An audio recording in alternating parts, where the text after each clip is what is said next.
housing market has been hot throughout the pandemic, and so is the industry itself, with more people getting into the business. Membership at the Illinois Realtors Association is up 15% in the past 5 years, and the past 2 years have seen the most significant growth. Joining us to discuss why so many are turning to real estate as a career are Jeff Baker, CEO of Illinois Realtors, a statewide trade association, and Dennis Rodkin, residential real estate reporter at Crane Chicago Business, who recently reported on the influx of people joining the real estate industry. Welcome to you both. Dennis, welcome back. So you recently reported, as we just said, on this influx of people entering the real estate industry. How significant is this increase? It's big. It looks as if it's up about 8% in 2021 from 2020. I spoke to 3 organizations, Illinois Realtors, and you have Jeff here, the Main Street Organization of Realtors, which is Suburban, and Chicago Association of Realtors.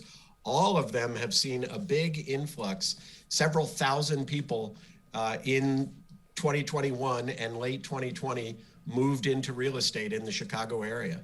Jeff Baker, have you noticed this in your membership as well, and why do you think that is? Yeah, we have noticed it. As Dennis just alluded to or said, the membership is up both in 2020 and in 2021. I think the most obvious reason for that is the pandemic and some of the restrictions that were in place for some industries out there and some businesses being closed. So that does open a door for folks who are looking for a second or perhaps third career, or looking to exercise a little more control over their career path. So real estate and becoming a realtor is a really good, viable option for that. And so I think that explains the bulk of our membership increase over the last couple of years. And certainly the hotness in the market provides a lot of business for those new folks to do. Earlier today, we spoke with Amy Wu. She got her license in 2019, but in 2020, after the pandemic hit, she decided to sell her restaurant and take on real estate full time. Let's listen to part of her reasoning.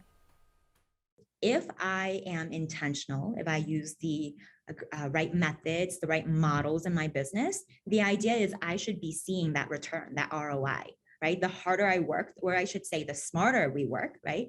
The more return we get. Dennis, is this, similar to what you heard in your reporting? What kinds of people are entering the industry?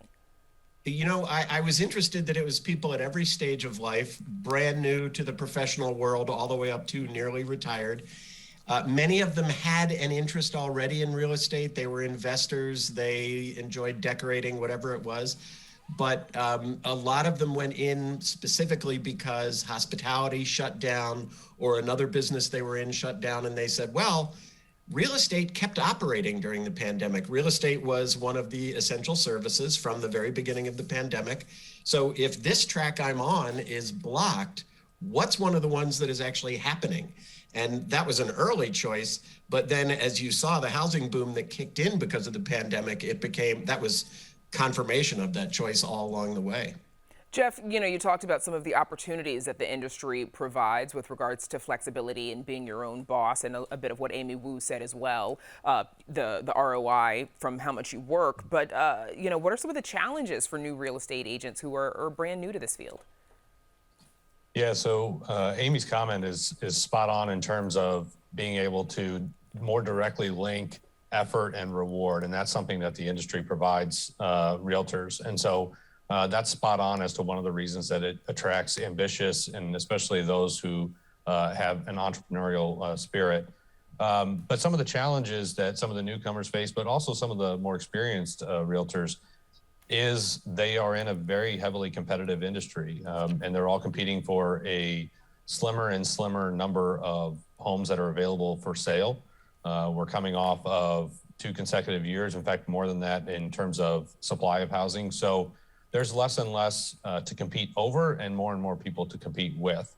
But that just drives folks like Amy and others to work even harder to get that reward at the end of the day. Now, those who entered in the industry during the pandemic, they did so while the market was hot, as we've said. Jason Casebolt got his license in October 2020. Here's a bit from him. This is the only market that I've operated in.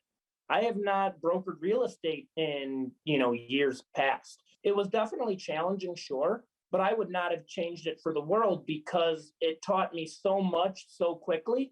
then in a different market, it might have taken me months, if not years, to learn some of the things that I learned just in my first 3, 6, 9 months as a real estate broker. So, Dennis, at some point the market's going to cool off. When it does, will the industry be able to sustain this level of agents, basically people working in it?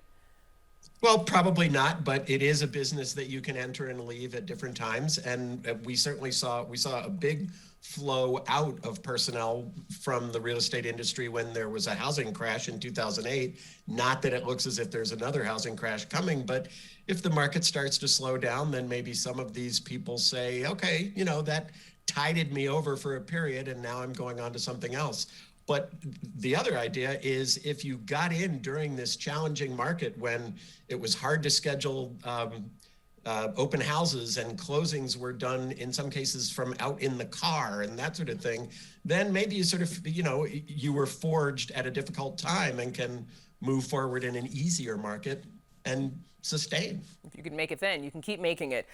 Jeff, before we let you go, of course, we know last year at this time, the real estate business was booming. It was a seller's market. How are we looking today, especially considering the impact of inflation?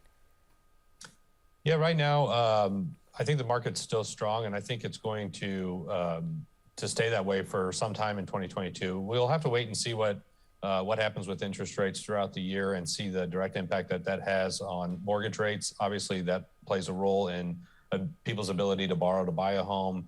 Inflation does play a role in terms of people's ability to save for their next major purchase, like a home. So those are potential major impacts on the industry. But because supply is still low and because demand is still high, and inflation can even, in some cases, increase that demand, because of those two factors, we do expect the market to stay hot throughout 2022. Okay, I'm sure that's good news for a lot of current Illinois realtors. My thanks to Jeff Baker and Dennis Rodkin for joining us. Thanks. Thank you.